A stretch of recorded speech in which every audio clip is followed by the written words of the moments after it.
Hi, everybody. My name is Derek Castaneda. I'm based in Omaha, Nebraska, and I lead Eide Bailey's National Healthcare Executive Search Practice.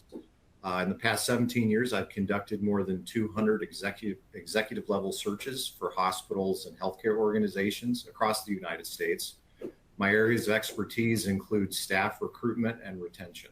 I'm looking forward to presenting some information to you today. Good afternoon. I'm Tracy Rabine, and we'll also be sharing some information with you today.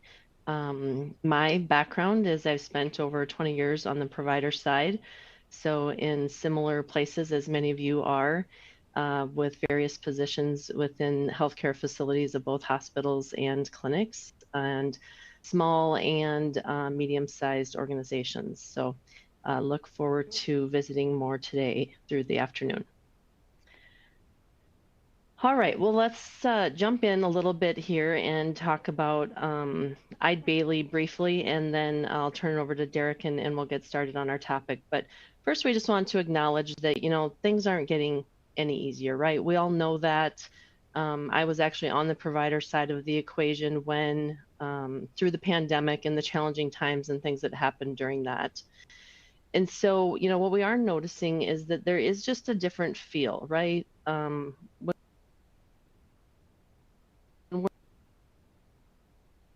We're on site, it seems like everything has changed. And what used to work doesn't necessarily work as well, maybe as it did in the past or that we expected it to. And so we're really having to think about things differently and approach things from a different standpoint. Lots of uncertainty in our world, right? Over 40 hospital closures just since February. That's a daunting stat when we think about that.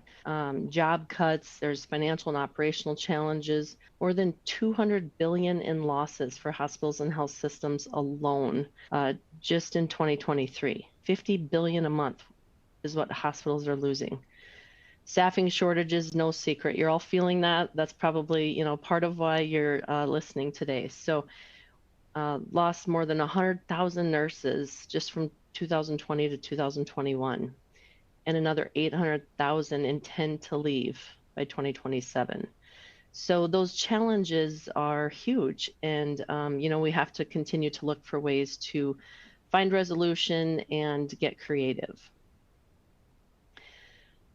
So this is just a little bit about Eide Bailey, but it shares with you that, we're very invested in the healthcare industry. We have over 400 people just working in healthcare alone, and do a lot of projects, wide variety of services within the healthcare realm, but we have a diverse background and a lot of expertise.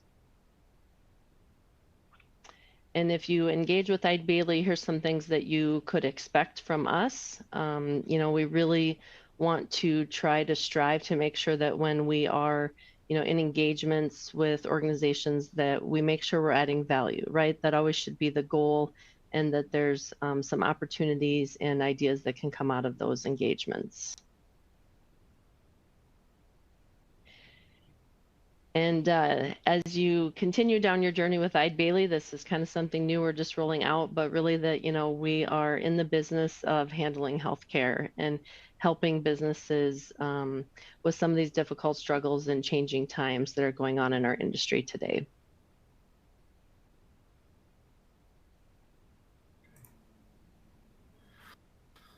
Okay, so I am going to talk about recruitment, retention, but the first thing we have to do is identify the problem and the driving forces behind the healthcare staffing shortage. Where did all the workers go? That's the million-dollar question. This is something I'm very passionate about because we are in a crisis and it's going to get worse. And if we don't figure out a solution, it could cripple our entire economy. We obviously have to address the short-term problems, but also need to look at medium to long-term solutions to address the issue.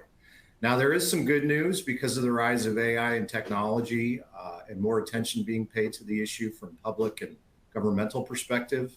And then with organizations properly planning, I think we can overcome the issue.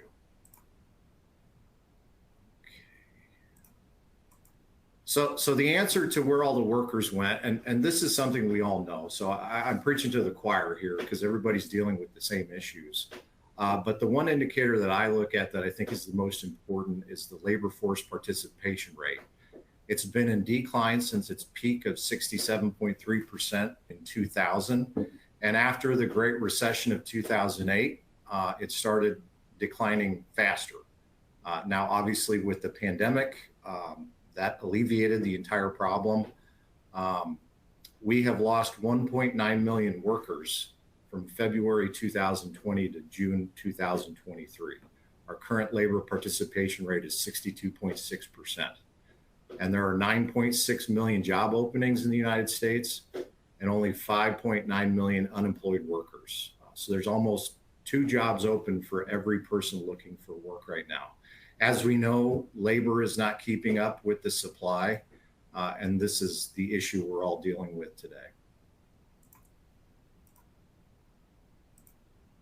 Now, related to healthcare, these are things we already know, but a major factor driving shortages in healthcare is demographics. People are living longer, requiring more medical attention. Demand for healthcare services is going up, and members of the healthcare workforce are aging, and they're starting to retire faster than they can be replaced.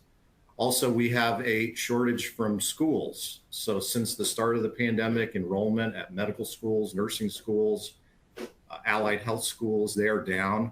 Also, more students are failing their licensure exams, which is creating an issue.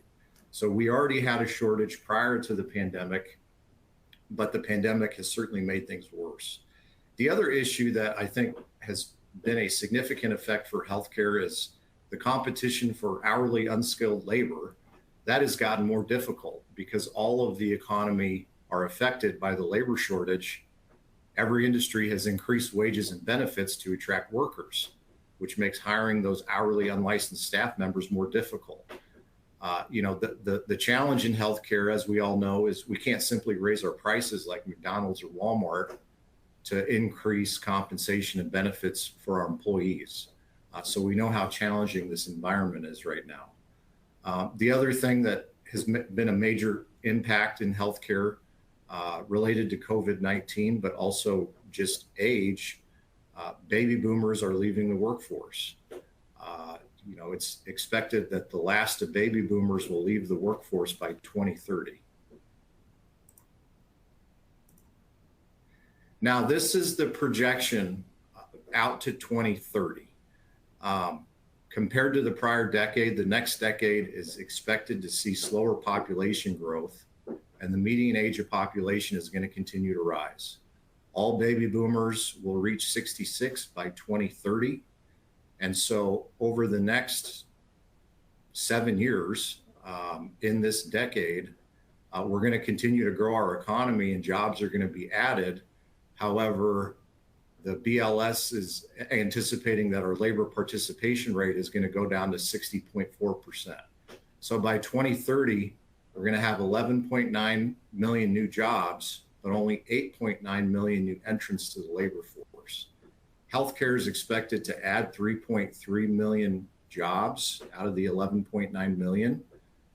So what we have to figure out is how do we bridge that gap of knowing that there is going to be a smaller workforce by 2030. Now, the good news is, although things are going to get worse over the next 7 years, between Generation X, Millennials, and Generation Z, there are enough people in the workforce. And then along with advancements in AI and technology, we should have enough workers to meet our future demands and lessen that $3 million worker gap we'll have by 2030.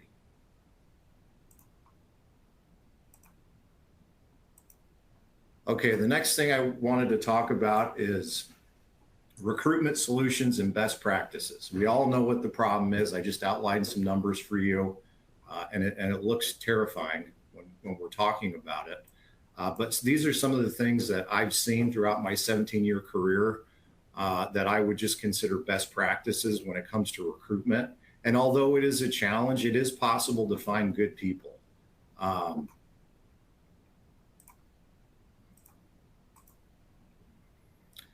Okay, So I'm going to go through just some different things here, all tied to what I have on this slide.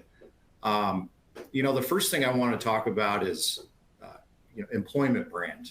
And it's a term that some of you may have heard before, and some organizations, you may have a quote unquote employment brand. One of the best things about healthcare, which I think is something that every healthcare organization, whether you're a small business in private practice and you have less than 15 employees, or you're a multi-state health system with thousands of employees, our industry has the best why. People work in healthcare because they want to take care of others. And that's something that not very many other industries can offer. So I think that it's important to really lean into that when you're talking about your employment brand and what people think it would be like to come work for you, and also what people within your organization think about working for the organization. The first thing that you have to do when you're talking about recruitment and best practices, you have to develop a strategy of becoming proactive versus reactive. Almost every company is struggling to find staff right now. So you definitely need to address your immediate recruitment needs, but at the same time also have a proactive strategy, which includes your employment brand, workforce development planning, and deploying the proper resources towards recruitment and retention. Recruitment and retention should be viewed together, not siloed. And the first place to start is retaining your staff.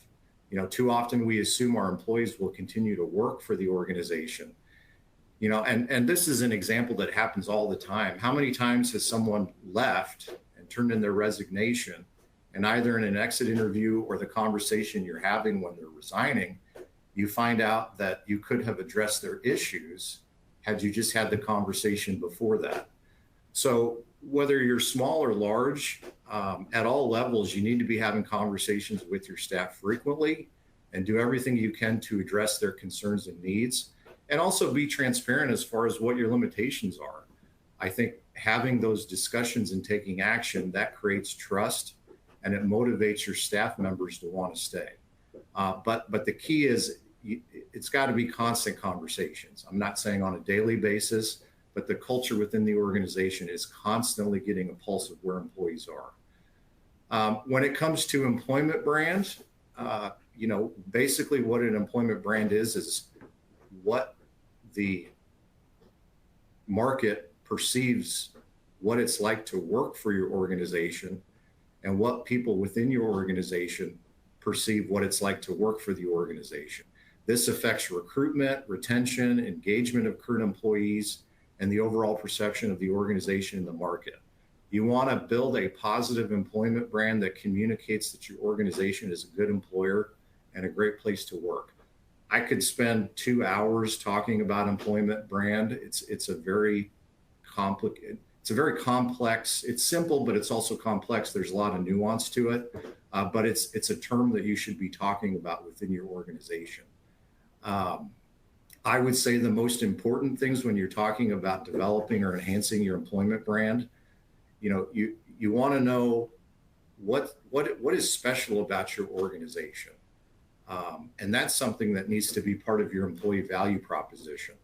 And you want to make sure that you align your employment brand with your overall company brand. So, as an example, when you just think about your website, most organizations have a website nowadays.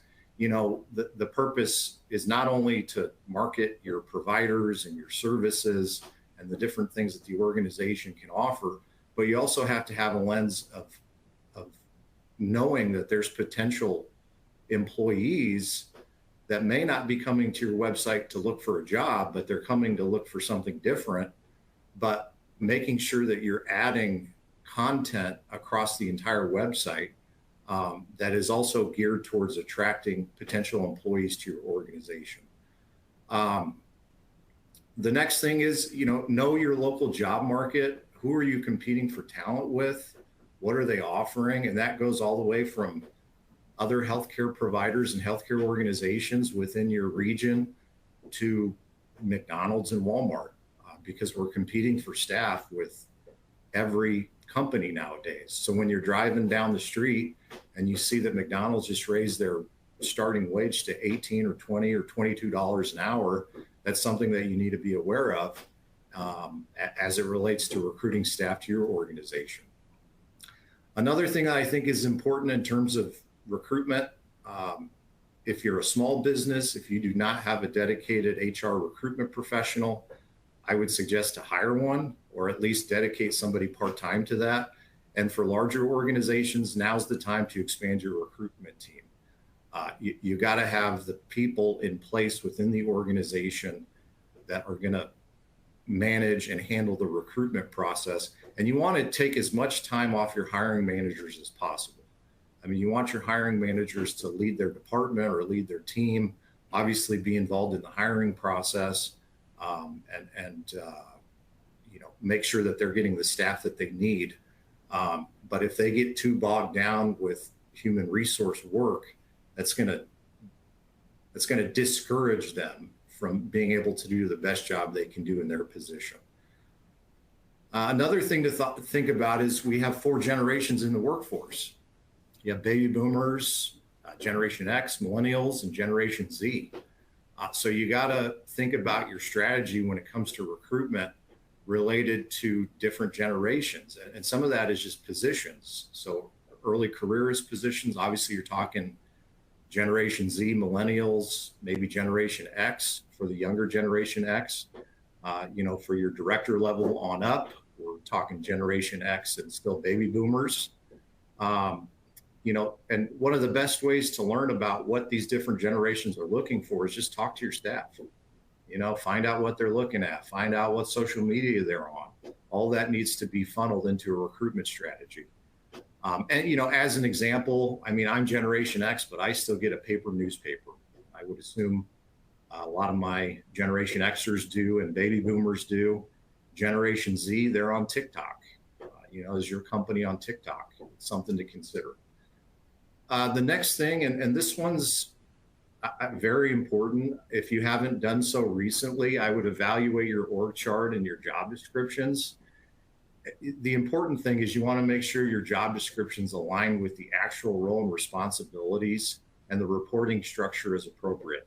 I don't know how many times I've done searches, and it could be the CEO of a hospital, and they have not updated the job description for 20 years. So it's out of date.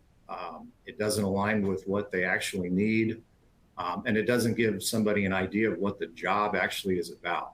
So it is important on a annual or biannual basis to look at your job descriptions, make sure they're up to date.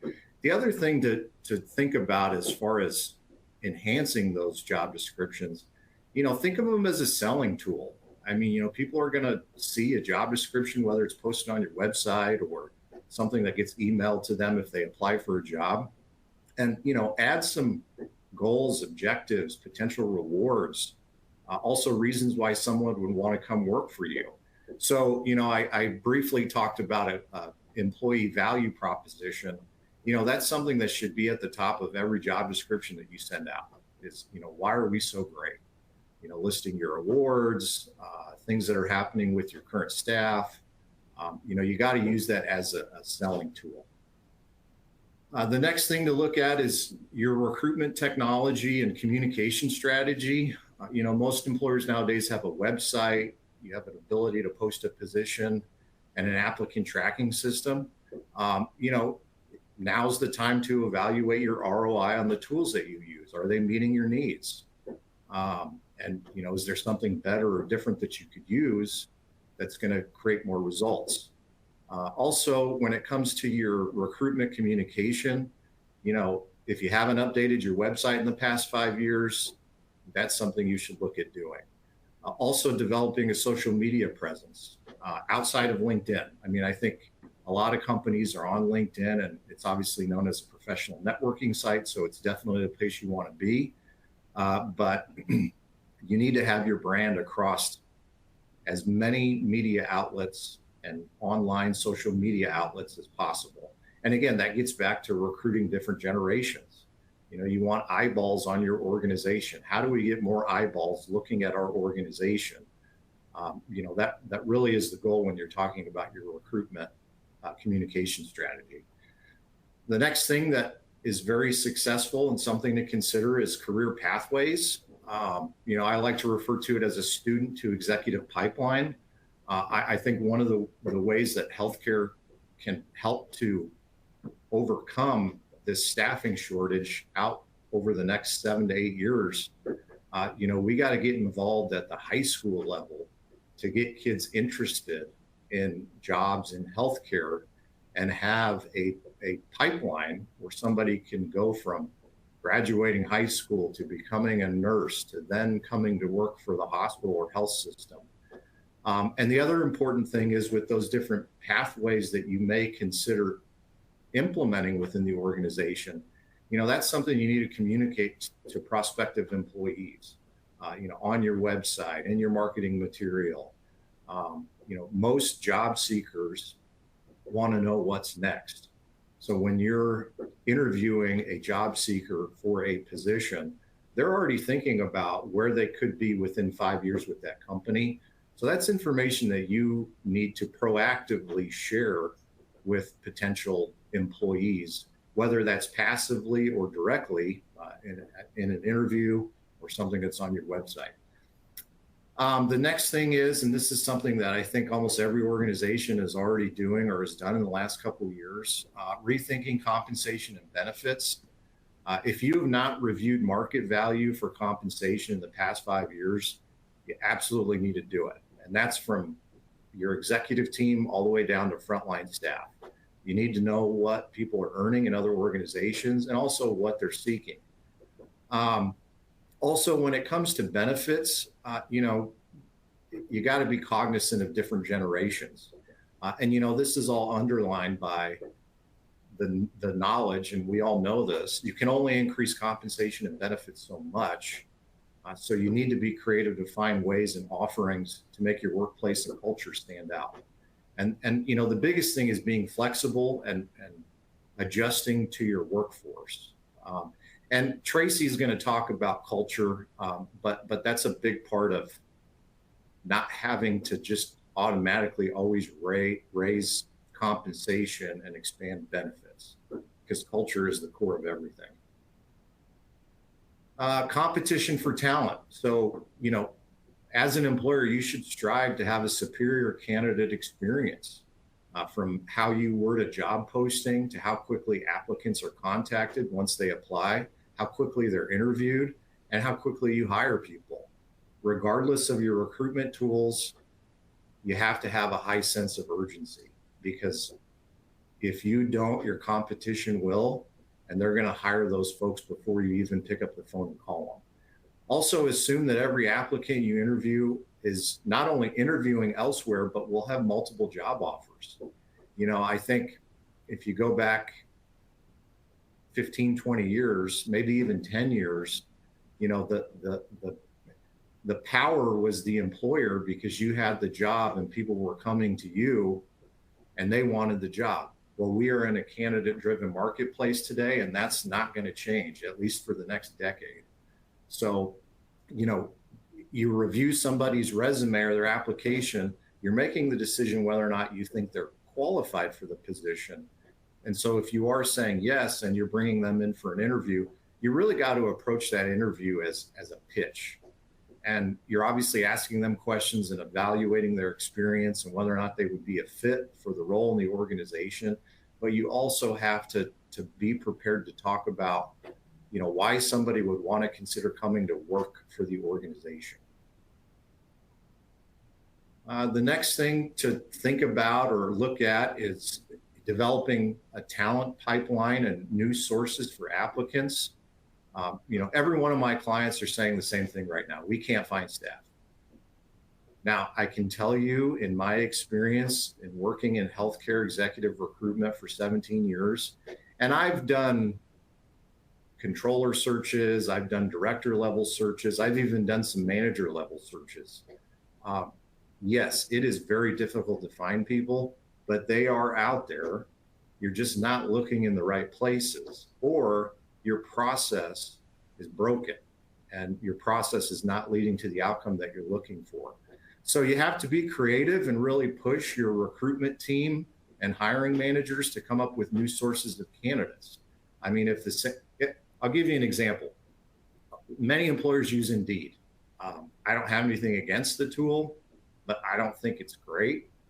So if you post all of your positions on Indeed and you're not getting the kind of traffic that you're looking for, well, maybe look at different places or a different tool where you'd have better reach, or you're getting your post in front of the eyeballs that you need to be looking at that post.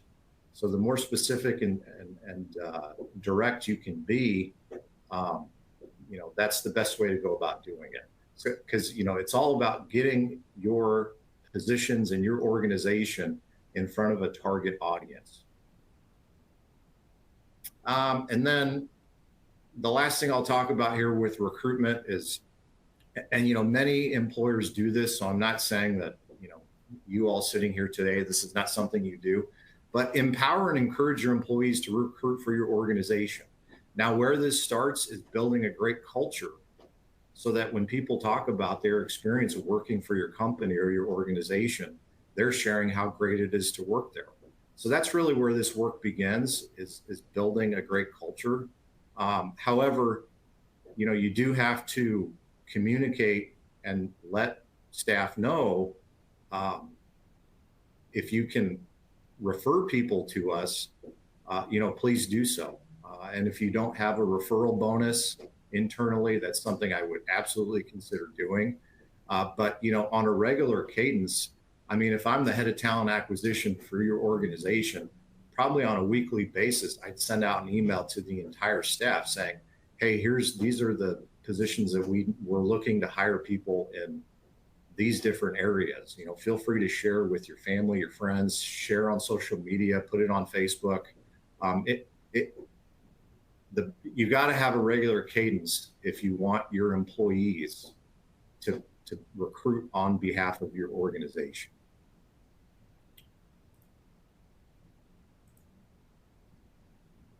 Okay, the next thing I'm going to talk about is best practices around retention.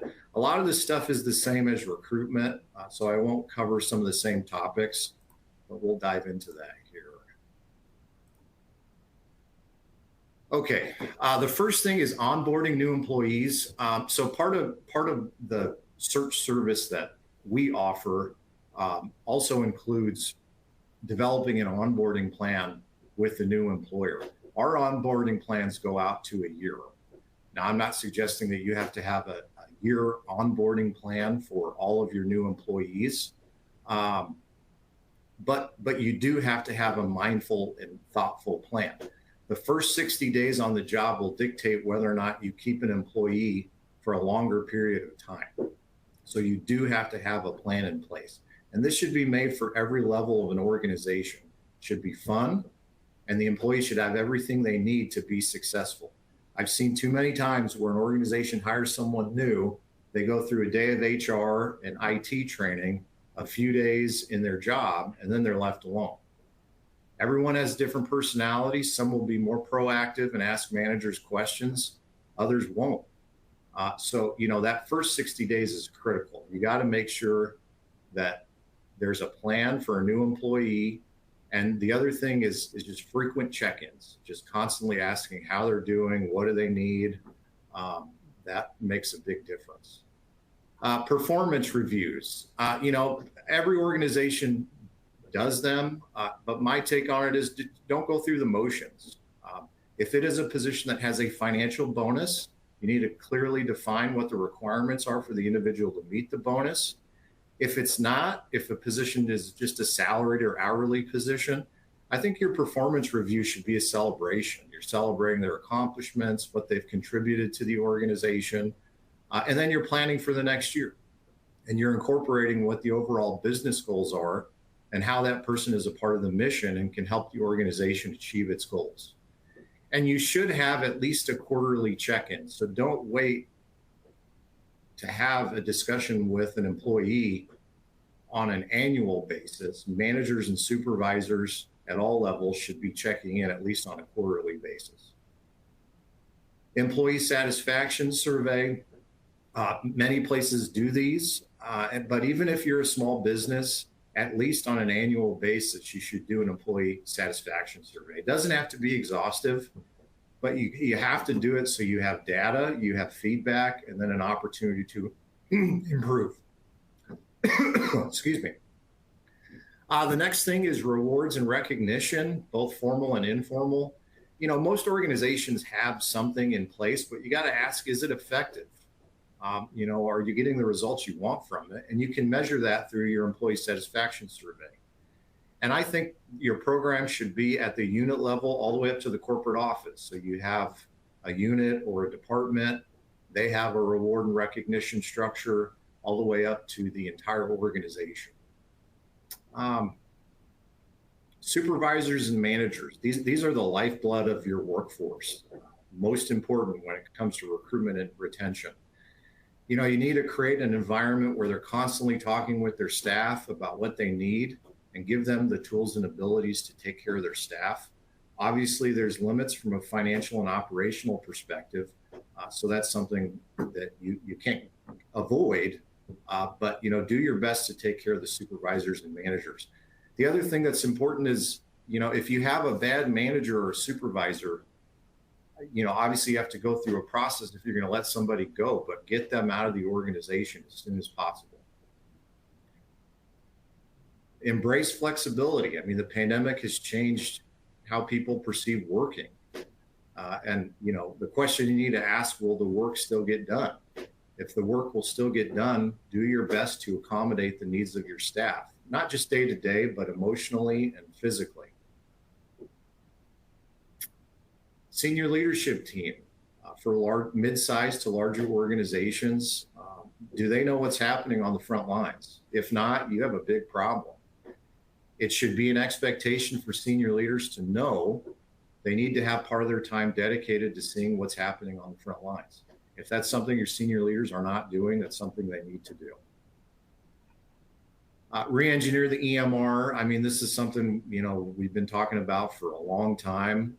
Obviously a big expense, may not be feasible to do, but it's something to look at, which, as we all know, one of the biggest frustrations of clinicians is the electronic medical record. So providing them support to make their jobs easier is something that will go a long ways. And then lastly, give employees more of a voice. Have some kind of system set up where employees can voice their concerns, whether there's an anonymous email box, meetings with their supervisors. The bottom line is your message should be clear to employees. If you have a problem, please let us know about it. Okay, now I have a poll question here.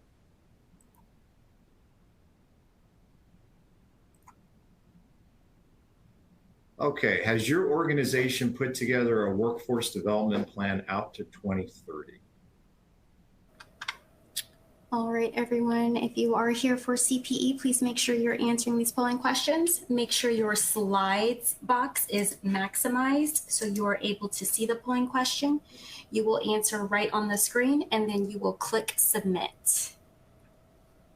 And we do have 2 more polling questions coming up throughout the webinar. So we do have more polling questions coming after this. All right, and we will give it a few more moments. Make sure you're getting this polling question answered.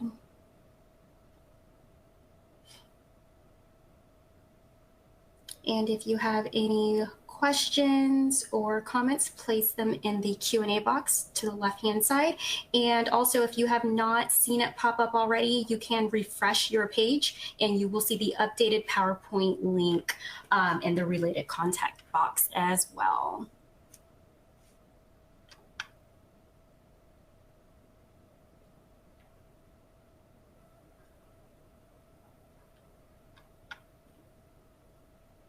All right.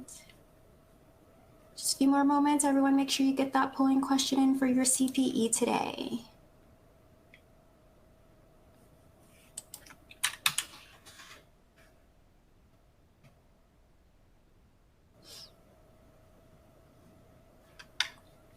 Alrighty, Tracy, and I will let you continue. All right. So a lot of the things that Derek already shared with you really tie into culture. And so when we think about culture, it varies greatly, right? It can be described in a lot of ways. It can be perceived differently. You know, what one person might see in these pictures might be very different than what the next person might see. So one way we can think about culture is that culture is what we permit. It can be the things happening right in front of us that we perhaps don't address or choose to ignore. So let's think about that for a minute. If we permit some staff to get away with specific behaviors, what does that say? Yeah, it tells everybody else that it's acceptable behavior, has the ability to become contagious. And then when we start to talk about staffing concerns and specific expectations for employees specific to their tasks, culture is going to play a huge part in that. If our culture is to turn a blind eye to the things that we know aren't right, it's going to be really difficult to retain and recruit highly qualified employees. But also, when we think about culture, it isn't just what we permit and what is happening today. We should also be asking ourselves, what's the culture of the future? We're impacting the future by what we allow today and how it grows. Now, if things are going well, maybe you're in an organization that you feel everybody is drinking the same flavor of Kool-Aid, everybody's firing on all cylinders, everything is going really well. But then maybe you have turnover of a couple of your leaders. Maybe a couple of department managers leave your organization and are replaced with some new leaders that are coming from the outside. Now it's going to be imperative that we have to make sure that we share with them our organization's Kool-Aid. So that onboarding process that Derek talked about a moment ago, it starts to become different for different individuals in your organization. Because what happens if we don't try to educate and make them aware of who we are as an organization and what our culture is? They're going to make up their own. It's going to be a little bit of who they are as an individual, and it's probably going to be a lot of what the culture was of wherever they worked before. So we have to make sure that we are always thinking about our culture and what that looks like, what's going on within our four walls. Now, maybe our culture looks like this. You know, what does it feel like to your employees? How is it perceived from patients in the community and prospective future employees? To some, this might look like, they're on an uphill steep climb. To others, it might be that they're very organized and looks like that they're doing teamwork. Some might focus in on there's one person at the top that left everybody else behind. Or maybe your culture has lack of communication. Management meeting of managers not even looking at one another or wanting to be near each other or in the same room and communicating and talking. Are we addressing those things? Is it also our culture to celebrate and enjoy the view and remind ourselves of the accomplishments and challenges that we've overcome? I know, speaking from experience working in a healthcare facility during the pandemic, we didn't do that because there wasn't time, right? We were just trying to chug through each hour of each day, an hour at a time, right? But are we remembering to go back to some of those things we did before that made us successful? And maybe it's putting a new spin on it now. But how do we get back to the basics? And we're going to talk more about that.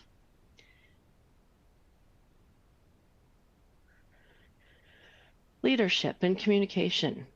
Leadership plays a huge part in our culture. It starts at the top. So what is the message that we're sending to the rest of our organization? Great leaders create an environment where people can perform their best. But how do you know if you're doing that or not doing it? Well, what is your image in the community? Do people want to apply in your organization? What are your turnover rates? Why are people leaving for those that are leaving your organization? And when we think about communication, how do we communicate with our staff?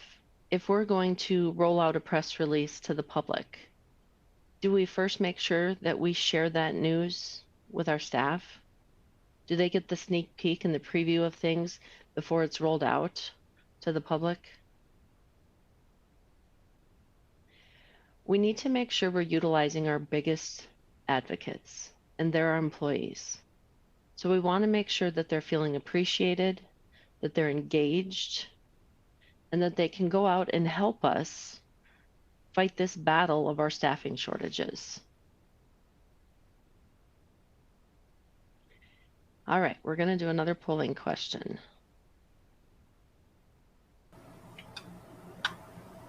How many of you have staffing productivity systems in place? A little preview of, obviously that's what we're going to talk about next, but we're curious as to how many of you have some staffing productivity systems in place currently, where you have standards that your department staff do. Okay, the polling question should be back up. It looks like it was advanced to the results.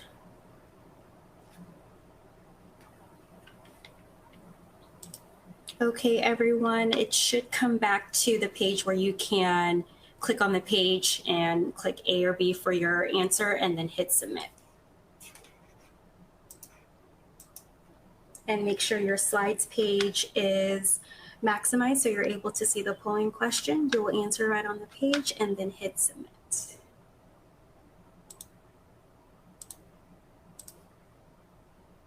And if you have any questions about the content or any comments, place them in the Q&A box located to the left-hand side, and our presenters will be able to get to them as soon as they can.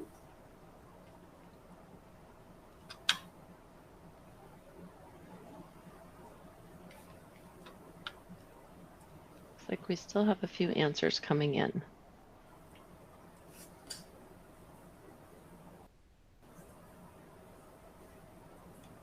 All right, we'll give it just a few more seconds, everyone, if you're here for CPE, and then we will continue. All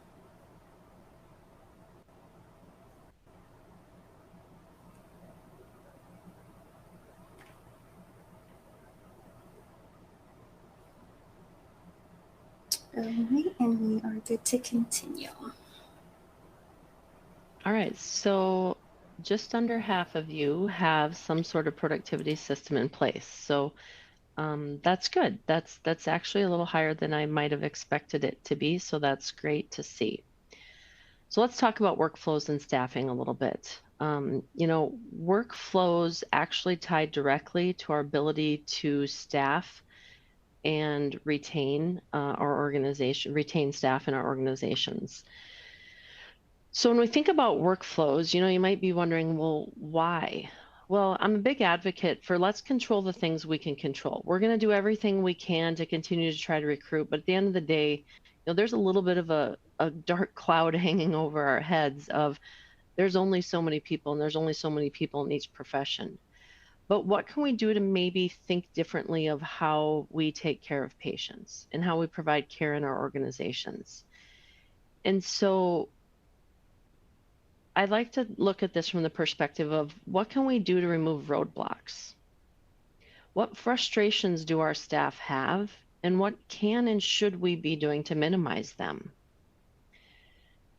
So to navigate and understand workflows, an example that I would like to share that, you know, all of you can do in your respective organizations, whether it be a hospital, a clinic, a dental practice, anything really, this applies, long-term care facility, is think about things from the perspective of a patient.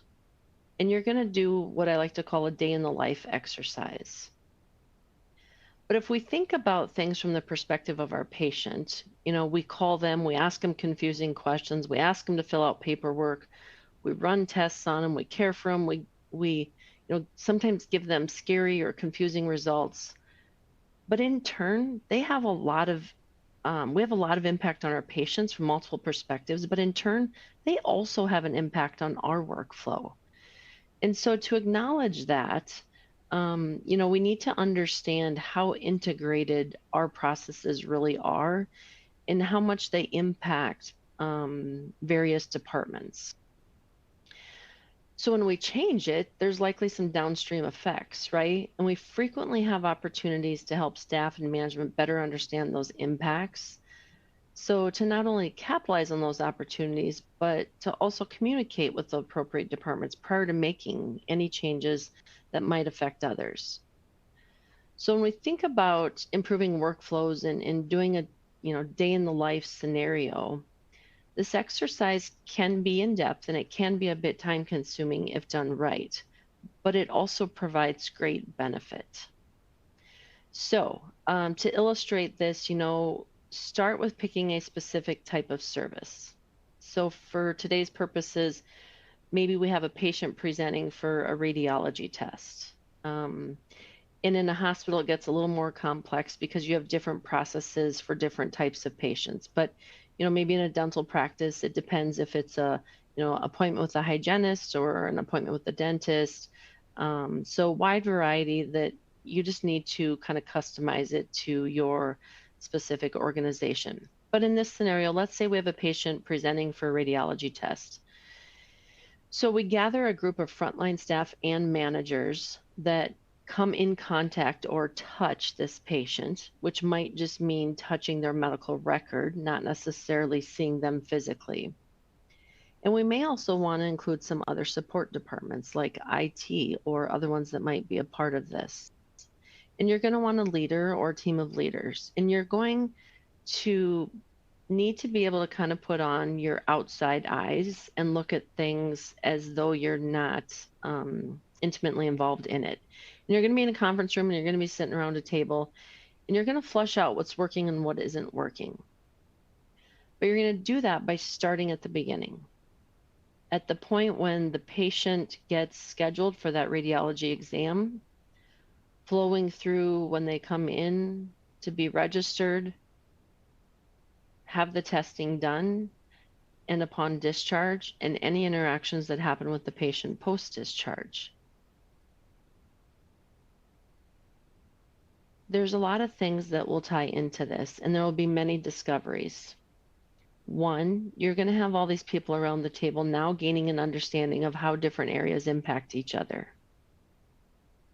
You also may have scenarios like maybe this particular patient you identify as being pre-registered. And you have these, what I like to call aha moments. And somebody says that around the table, and somebody else said, well, wait a minute, then why, when they come in, am I re-verifying all of the information? We're duplicating processes. You'll identify other items that may be getting duplicated. And when you start to ask why, oftentimes when I've done these exercises, well, one time they didn't do this, or they don't always get this. So often we don't trust others within our organization, so we duplicate work instead of getting to the root of the problem and fixing it, or identifying if it really is a problem. Is it a trend in a common theme, or is it something that happens on a one-off situation? The other example I've seen frequently, this is one of my favorites, but how long do you have patients coming ahead of time? Radiology wants them to come early because they don't want to wait and they need to keep their schedule going and they want it on time.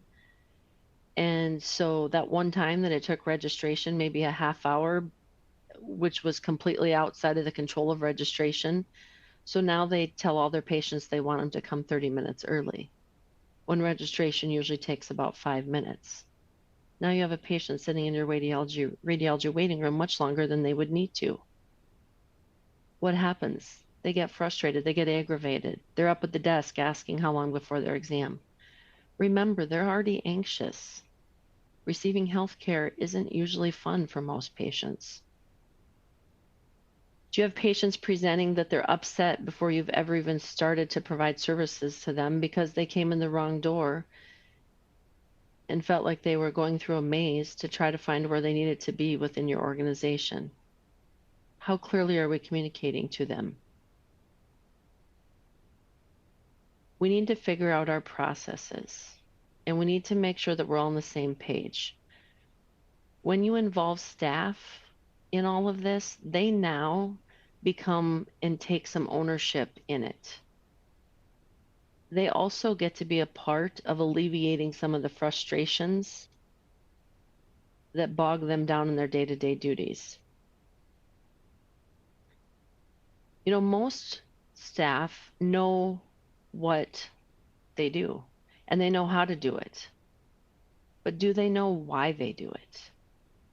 So the other element that this can add is helping them to understand why they're doing what they're doing and the importance of it.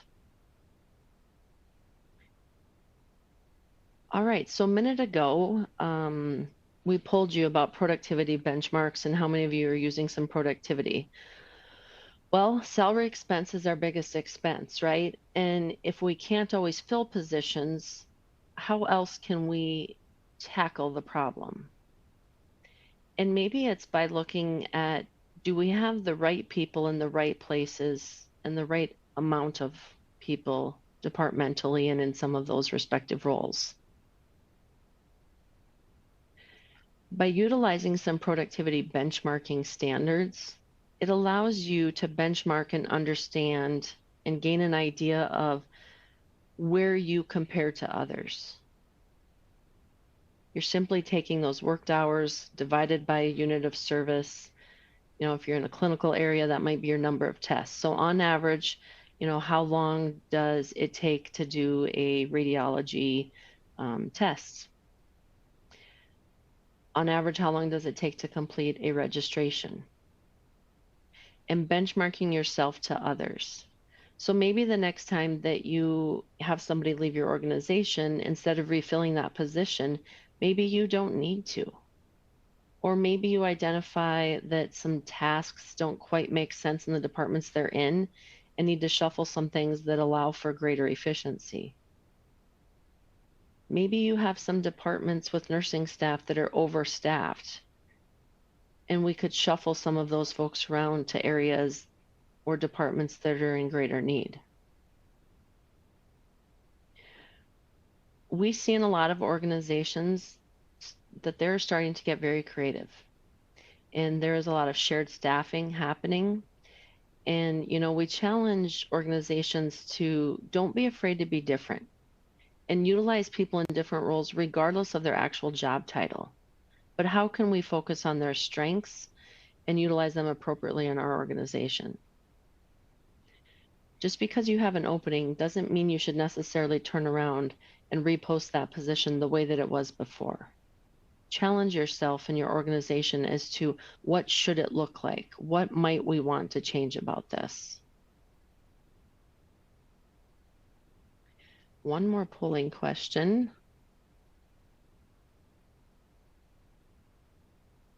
How many of you have audited or assessed your hiring processes or hiring workflows? Okay, everyone, we have our third polling question up. If you are here for CPE, please make sure you are answering these polling questions that appear. You will answer right on the screen and then hit submit. And then please make sure your slides box is maximized so you are able to see this polling question that appears. And if you have any questions or comments for our presenters, please make sure you place those questions and comments in the Q&A box to the left-hand side of your screen.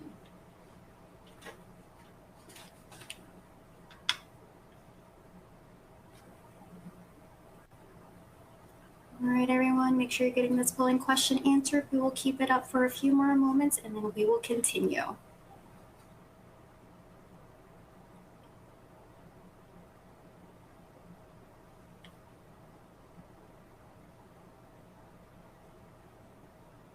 And for those who have not downloaded the PowerPoint handout yet, the updated PowerPoint link is in the related content box.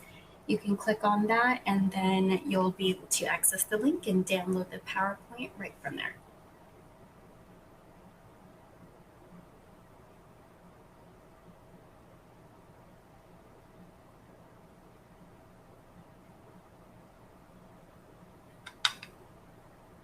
All right, and we can continue. And I'm seeing comments about the certificate. I will check on that right now.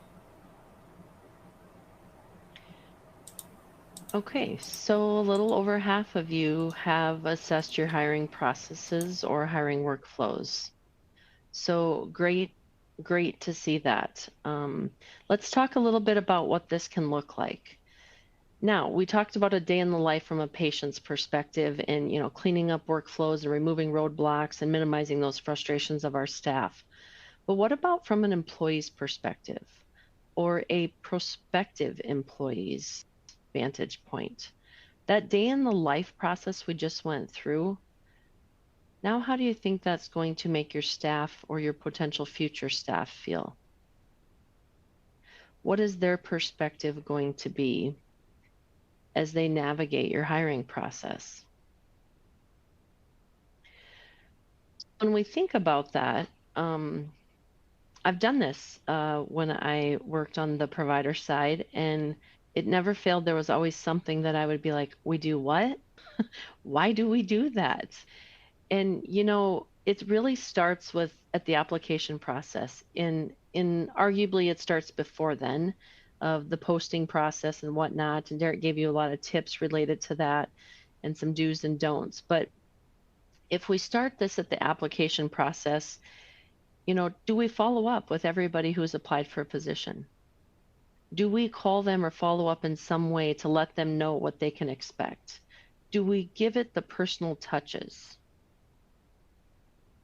And when I say follow up, we have to be careful who that is then.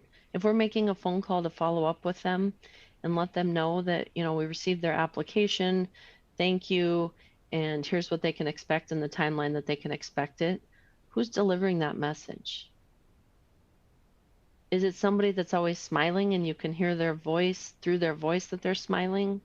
Or is it somebody that's not always real excited to be at work and doesn't have a great phone voice? So be cognizant of that and how we approach that.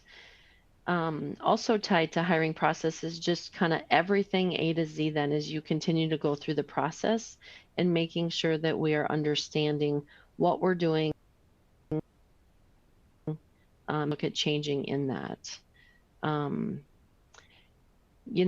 Tying to all these workflows, I can relate. During the pandemic, we solved problems by utilizing people. We threw people at problems, which we know that's not sustainable, but we have to get back to where we were before and arguably even better. And so what are we doing to invest in that? And part of that is this hiring process. Part of it is workflows. And, we really need to keep moving forward as to how we're going to tackle some of these things. No doubt that there's going to be some bumps along the way and we're going to try things and maybe they didn't work how we hoped they were going to. But we hope that you left today with some ideas and some examples that you can implement in your own organizations to help deal with the staffing shortages that we are all facing.